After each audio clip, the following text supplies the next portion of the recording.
એકદમ તંદુરસ્ત પાન આવશે. તંદુરસ્ત પાન આવશે ને એટલે બીમાર પાંદડા કરતાં તંદુરસ્ત પાન 2 થી 3 ગણો વધારે સૂર્યશક્તિ છે ને એ પ્રકાશ સંશ્લેષણ કરશે.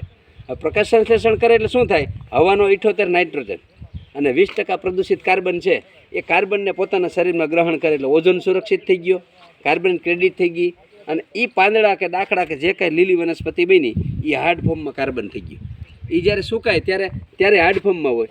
જો એને તમે બાળી દો તો વાયુ હતો ને પાછો વાયુ થઈ જાય, ધરતીને ટચ થતો નથી. પણ એ જે હાર્ડ કાર્બન થાય ને એને જમીનમાં ભેળવવાની કામ પ્રક્રિયા છે ને એ કુદરતની આખી સાયકલ છે ને ત્યારે જ પરિપૂર્ણ થાય.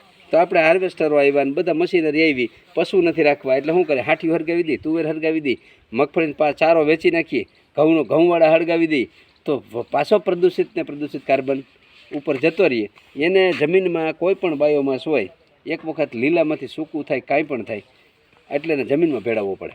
હવે આપણે બીજા નંબરે આવ્યા ઉધઈની દવા.